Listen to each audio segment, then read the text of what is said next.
By the way, I will point out in the 1960s, one of the most powerful, eloquent defenders of tax cuts was John F. Kennedy. JFK would be a Republican today.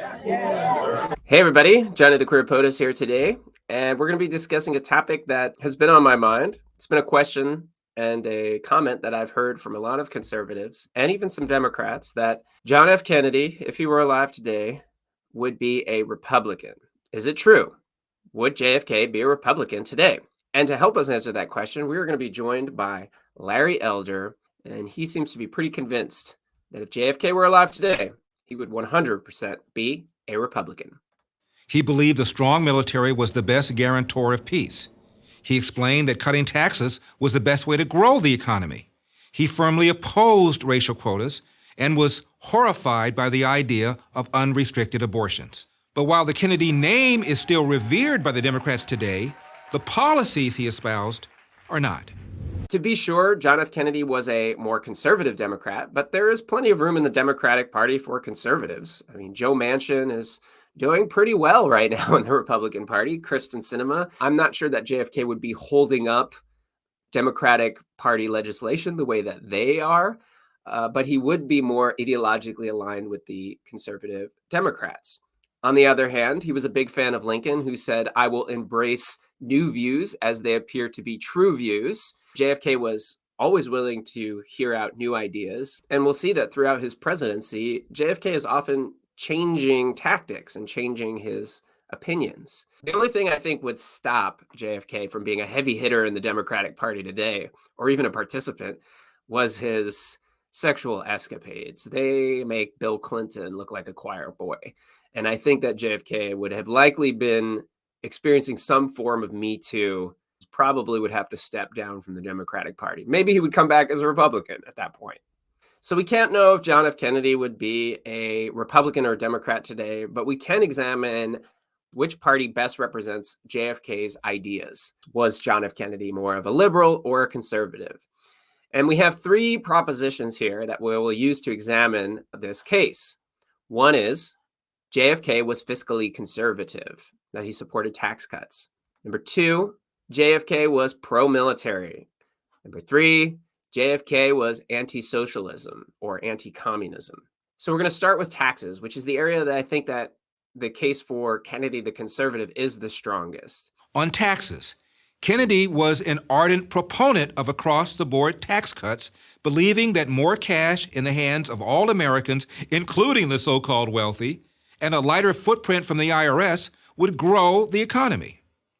A tax cut means higher family income and higher business profits, Kennedy said in an address to the nation shortly before his death. Every taxpayer and his family will have more money left over after taxes for a new car, a new home, new conveniences, education, and investment. Every businessman can keep a higher percentage of his profits in his cash register or put it to work expanding or improving his business. JFK called for a major tax cut during his presidency. He talked about it throughout his time in office. It was a big issue for him. He was not able to accomplish it, but after he died, his legacy legislation, passed and signed by Lyndon Johnson, was the tax cut, which brought rates down significantly. Interestingly, the Republicans of the time, including Barry Goldwater, who's considered sort of the father of the modern conservative Republican Party, voted against Kennedy's tax cut. Now, there's two sides to the Kennedy tax cut. One is Kennedy's ideological view of tax cuts. The other is the circumstances of the moment required action. And if we can take the proper action in the proper time, this can be the most important step we could take to prevent another recession. That is the right kind of a tax cut, both for your family budget and the national budget. It will include an across-the-board, top-to-bottom cut in both corporate and personal income taxes. The billions of dollars this bill will place in the hands of the consumer and our businessmen will have both immediate and permanent benefits to our economy. Every dollar released from taxation that is spent or invested will help create a new job and a new salary. And these new jobs and new salaries can create other jobs and other salaries. And more customers and more growth for an expanding American economy. Larry Elder's 100% correct, and you can see right there that JFK basically repeats the exact same phrases that you see in the PragerU video. However, it's important to look at the context, why presidents make decisions that they make. It's not always based out of ideology. Eisenhower refused to cut taxes for 8 straight years, citing the constraints of balancing the budget, which opened up a lane for conservative Democrats who could offer what Dwight D. Eisenhower would not, which was a tax cut. Vote for me. I'll cut your taxes. Sure, whatever you want. You have to understand there was also an economic recession that had taken place during the 1950s. We were on the road to recovery and unemployment was very high. So John F. Kennedy is trying to cut taxes to give people a little bit of a boost so that they can go out in the job market and so that they can purchase a house, whatever they need to do, and help the economy grow. It's the same reason that Barack Obama extended George W. Bush's tax cuts. Are we going to call Barack Obama a Republican because he did that? No, presidents respond to the situations at hand. Does that mean that JFK would have supported Donald Trump's tax cut?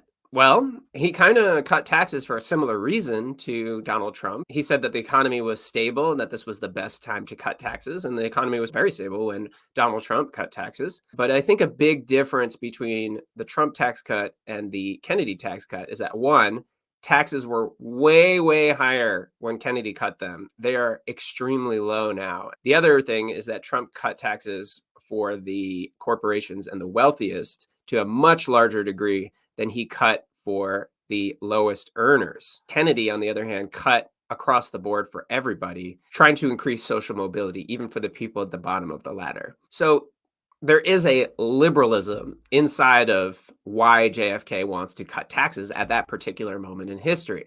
It's not the only kind of liberalism that we see from John F. Kennedy. Here's John F. Kennedy talking about healthcare. We are behind every country pretty nearly in Europe in this matter of medical care for our citizens. There is something very wrong when the United States of America is the only major country on earth that does not guarantee health care to all people as a right.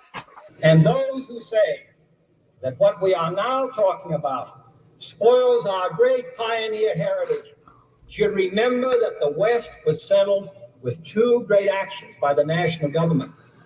One, in President Lincoln's administration, when he gave a homestead to everyone who went west, and in 1862 he set aside government property to build our land-grant colleges. This cooperation between an alert and progressive citizenry and a progressive government is what has made this country great, and we shall continue as long as we have the opportunity to do so. You trying to tell me that Ted Cruz would have said something like that? Or any Republican?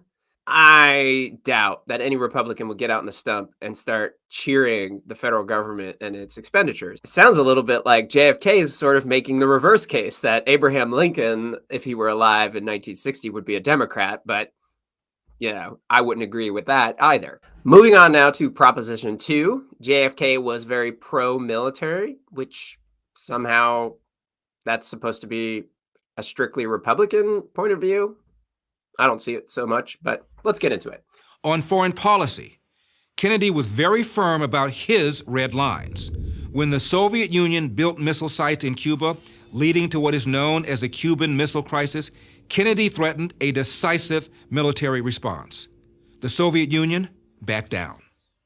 JFK believed, as Ronald Reagan did, in peace through strength, not strength through peace. This is another strong point in the video, although the whole Cuban Missile Crisis thing we'll talk about in a minute. I don't think that's an example of what party you are in, that you would oppose missiles from an enemy country to be put 90 miles off your shore. That seems like a bipartisan issue. And Kennedy was roundly denounced by conservatives and by military people for not attacking Cuba, not attacking the Soviet Union, not using the opportunity of the Cuban Missile Crisis to take over Cuba.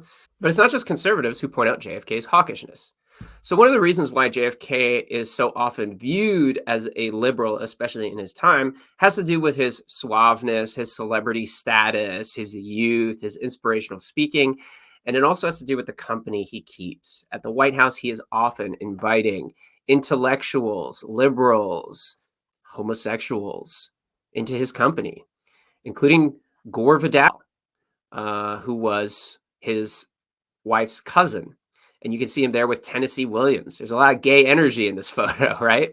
It's not exactly the family values view that a lot of conservatives look for. And Kennedy was often criticized for keeping this type of company here. But Gore Vidal himself agrees with Larry Elder on this one. Take a look at Gore Vidal talking about John F. Kennedy's military policy. Along comes Jack Kennedy, and Jack was very bright about many things, but he was brought up in the house of a very right-wing family without much imagination about the rest of the world and without much knowledge of the rest of the world. But Jack was a quick learner. But he arrived with all these right-wing views. Well, national security state under Kennedy blossomed, of course. He ordered, after the Berlin Wall, the biggest buildup in our history until then. It was larger than the one Roosevelt had ordered in 1940. His inaugural address gives it away. We'll bear any burden to see that liberty, whatever it was, triumphs around the world. He saw himself in heroic terms. So I think he was more tolerant of the idea of war. He said once, "Where would Lincoln have been without the Civil War?" Just another railroad lawyer. Now, in order to understand why John F. Kennedy is so hawkish on military, you have to go into his past and sort of look at him from a biographical standpoint. John F. Kennedy spent a lot of his youth in the court of St. James, where his father, Joseph, was the ambassador. Joseph P. Kennedy was very close with Neville Chamberlain. Neville Chamberlain, Prime Minister of Great Britain, was famous for something called appeasement. That's not his coinage, that's his critics. But basically, he tried to negotiate with Adolf Hitler to prevent a war.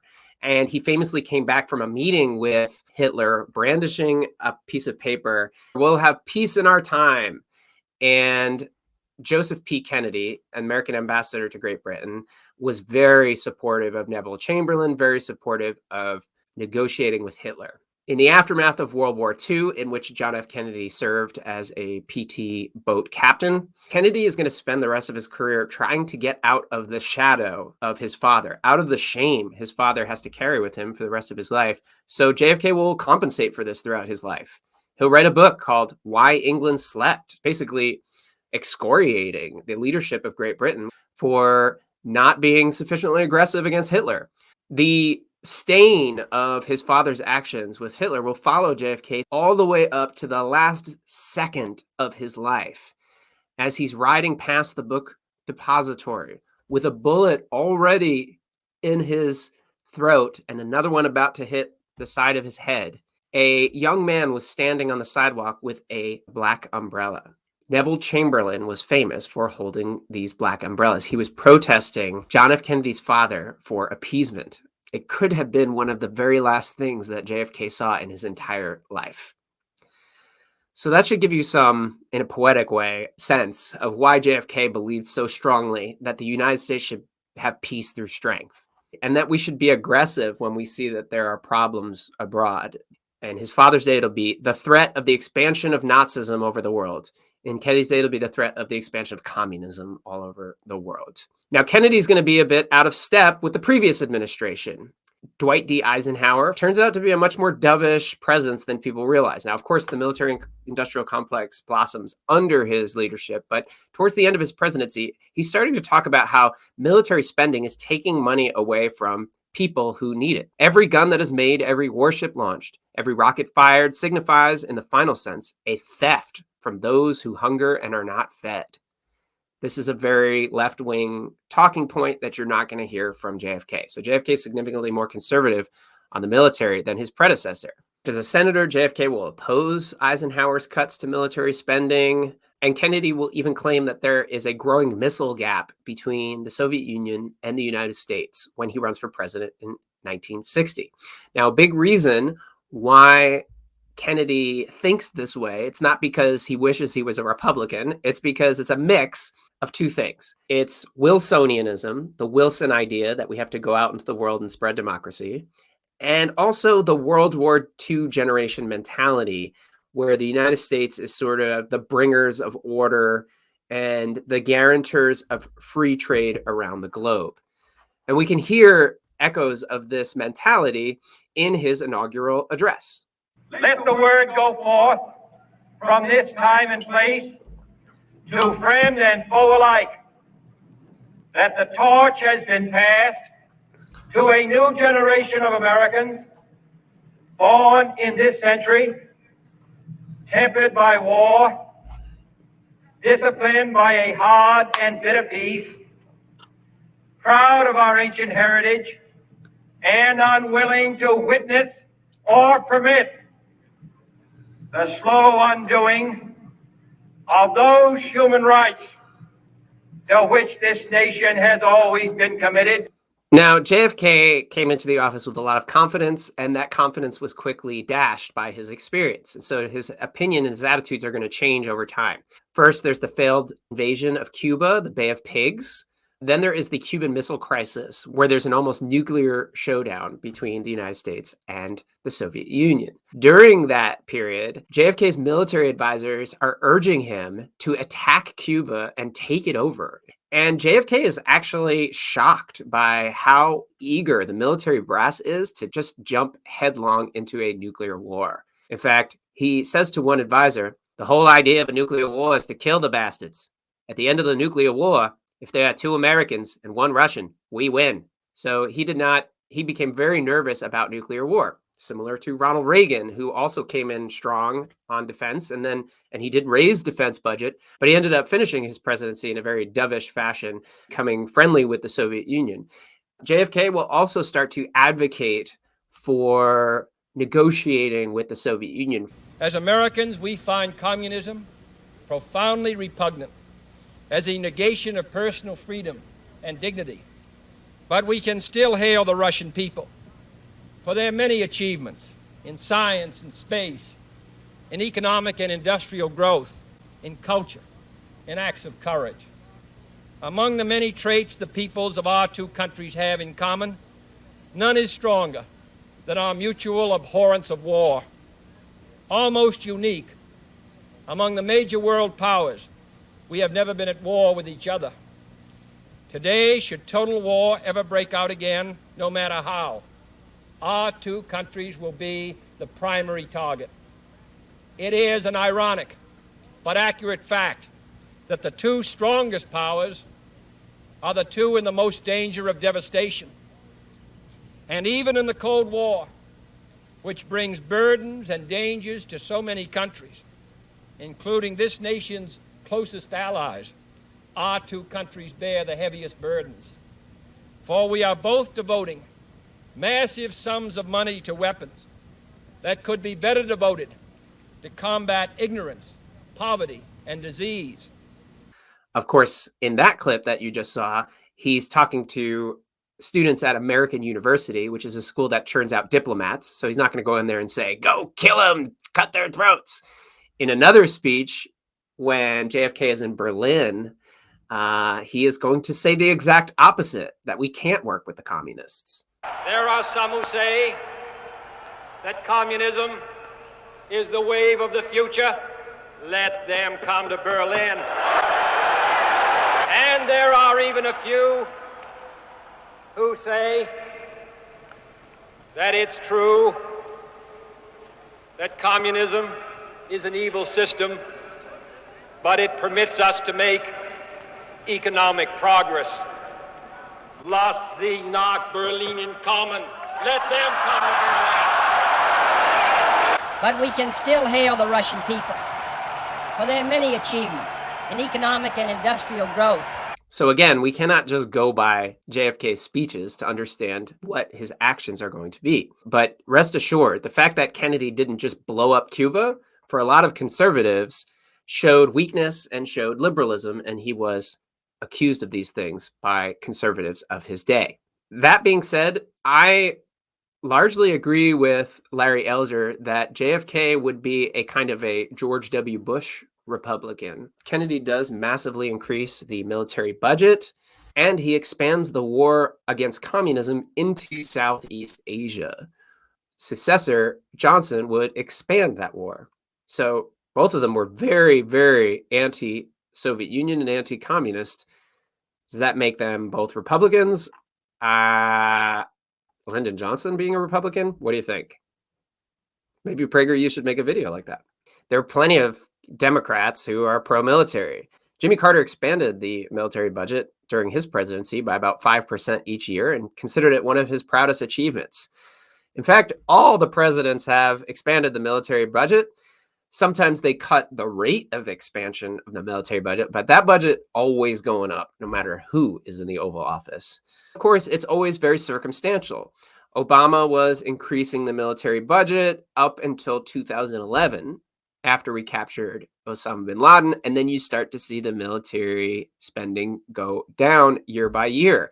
He's trying to take us out of Afghanistan. He's trying to take us out of Iraq. We are drawing down. And so the military spending starts going down, and maybe some of the social spending starts going up. Donald Trump made this one of the big planks of his presidential run in 1916. In 2016, when he accused Obama of destroying the military. Our forces are depleted. They're depleted. We have the greatest people on earth, but they're depleted. You see where the fighter jets are so old that they can't get parts anymore. They have to go to airplane graveyards and museums to get parts for our fighter jets that we're currently using. They don't make the parts. And you have other countries that have brand new equipment. And in some cases, we sell them the equipment. The whole thing is ridiculous. No, we're going to build up our forces. Now, what's interesting is that Donald Trump did increase the military budget, but not by as much as you might think, not by a whole lot. One of the reasons is that he cut taxes. The other is that the deficit right now is in the multiple trillions. It's the biggest deficit we've ever had. And so it's not really the best time to be spending, especially on military. But another thing about Donald Trump is I just think that America first is the least John F. Kennedy ethos I could possibly think of. Let every nation know, whether it wishes us well or ill, that we shall pay any price, bear any burden, meet any hardship, support any friend, oppose any foe, to assure the survival and the success of liberty. Proposition 3 is that John F. Kennedy was anti-communist. Larry Elder does not talk about this one too much, but it is another one that I've heard a lot, and so I just wanted to address it for what it's worth. Here's a quote from John F. Kennedy about communism. Today, the sinister forces of communism are hard at work. The greatest bulwark against the spread of communism is the strength of the democracies, in which are enjoyed the fundamental rights of individuality. There can be no compromise with communism or any other ism which is contrary to the rights of freedom-loving peoples. We must support those countries fighting communism. That's John F. Kennedy in 1947, and he didn't really deviate from that view throughout his life. He was very anti-communist. John F. Kennedy had a view of the United States as a self-made country for self-made men. Ironically, yes, John F. Kennedy is not a self-made man, but his family is a self-made family, right? So they come to America, they prosper, right? And the idea is that America is a place where people can come and prosper. That's why he supports tax cuts so that individual people can spend their money in their individual ways. And that is why he is against socialism throughout the world. But you have to understand JFK's anti-communism in the context of the moment in history when he is expressing these views so virulently. Later, in the post-Soviet period, the United States is going to be trying to reach out to the smaller communist countries like Cuba. So Kennedy's so hard on Cuba. Obama reaches out and tries to be friendly with Cuba. Therefore, he is a liberal. But listen to how Barack Obama talks to the Cuban people when he visits them. Cuba has a one-party system. The United States is a multi-party democracy. Cuba has a socialist economic model. The United States is an open market. Cuba has emphasized the role and rights of the state. The United States is founded upon the rights of the nation. It should be easier to open a business here in Cuba. A worker should be able to get a job directly with companies who invest here in Cuba. Two currencies shouldn't separate the type of salaries that Cubans can earn. The internet should be available across the island so that Cubans can connect to the wider world and to one of the greatest engines of growth in human history. Like every president is anti-communist. Jimmy Carter had a national security advisor named Zbigniew Brzezinski, a Polish guy who believed that the Soviet Union was the biggest threat to world peace. They spent billions of dollars funding the Mujahideen in Afghanistan to try to entrap the Soviet Union in a quagmire and force the country to fall. Jimmy Carter also boycotted the 1980 Olympics in Moscow. President Obama has had a terrible relationship with Russia, especially with Hillary Clinton being at the State Department. And Democrats today are extremely hawkish against Russia. Just look at Representative Adam Schiff. I mean, the Democrats literally impeached Donald Trump over something that happened in the Ukraine, which is, as the Democrats very strongly feel, a front line against the expansion of Putinism, communism, Putinism, whatever, the expansion of Russia. These funds, they don't just benefit Ukraine. They benefit the security of the United States. By ensuring that Ukraine is equipped to defend its own borders against Russian aggression. The United States provides Ukraine with radar and weapons and sniper rifles, communication that save lives. It makes Ukrainians more effective. It might even shorten the war. That's what our hope is, to show the Ukrainians can defend themselves. And the Russians, in the end, will say, okay, we're going to stop. Schiff's justifications for funding and supporting Ukraine against Russian aggression is not that much different than John F. Kennedy's justifications for supporting the South Vietnamese against communist aggression from the North and supported by China and the Soviet Union. And of course, that always brings up the eternal question: would JFK have supported the expansion of the Vietnamese War? We don't know the answer to that, but we do know that Lyndon Johnson did. And again, are we calling Lyndon Johnson a Republican now? I don't think so. Kennedy's anti-communism has to be seen in the context of his rise through politics. At the time that John F. Kennedy is coming up as a congressman and senator, one of the biggest issues for the Republican Party is denouncing communism and denouncing communists within the government itself.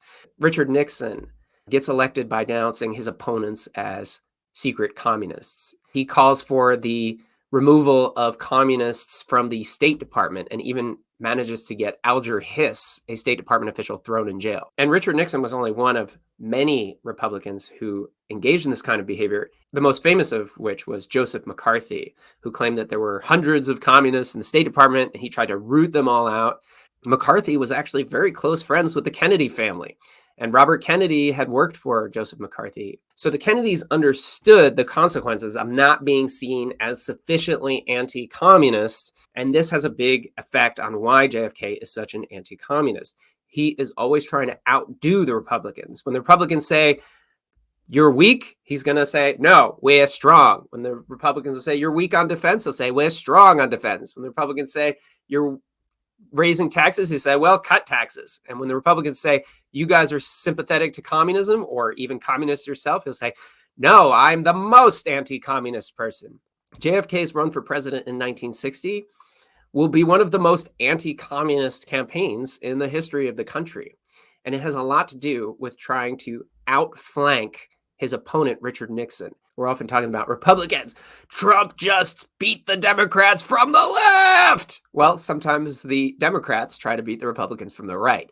And that is part of what Kennedy is doing. But for sure, he was 100% anti-communist. Ideologically, he believed against communism. Would he be worried about communism and socialism today in the Democratic Party? What would he think of the Democratic Socialists? I don't think that he would have been that against Alexandria Ocasio-Cortez or any of those people. I don't think he would have been like, oh my God, socialism is coming to America.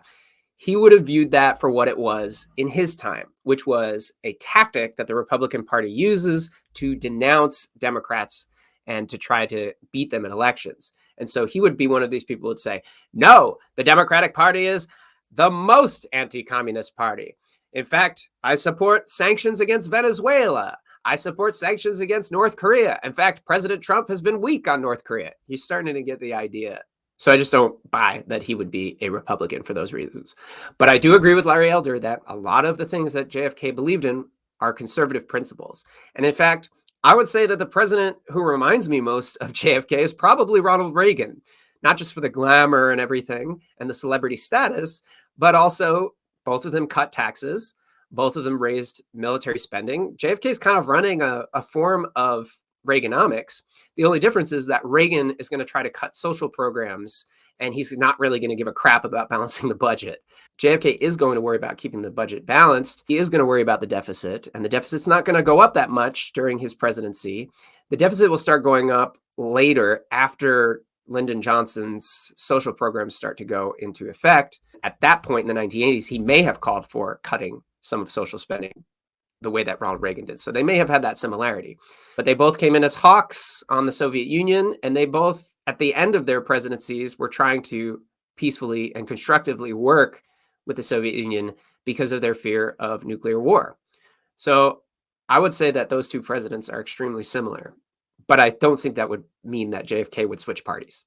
Now, I'd like to do some honorable mentions here. Abortion. He nominated Justice Byron White, a Democrat, to the Supreme Court. White was one of two justices who dissented in Roe v. Wade.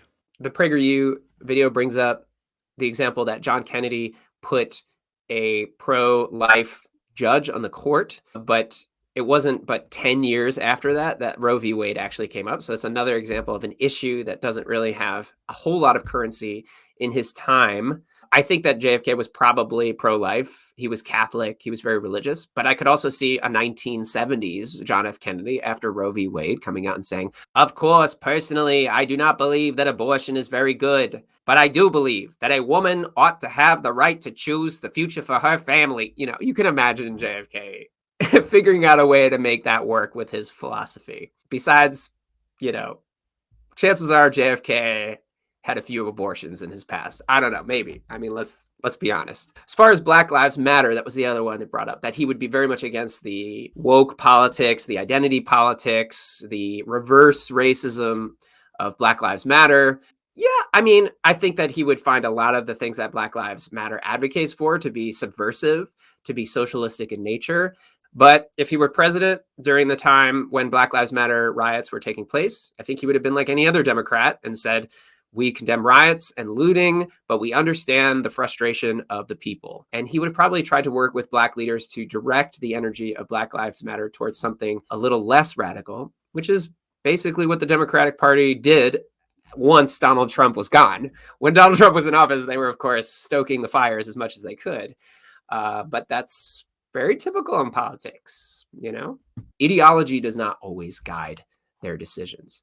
And I think that's ultimately my main point here, is that JFK had a lot of different views and opinions. Some of them were conservative, some of them were liberal, but ultimately he was a politician of his time, and a politician who wanted to succeed, an ambitious man who wanted to be president of the United States and who wanted to be a great hero in history, a man who was willing to accept views that did not line up with his party's orthodoxy, a man who was willing to accept views that sometimes did, depending on what was useful to him. He had an ideology, of course, but he also had dreams and goals and ambitions.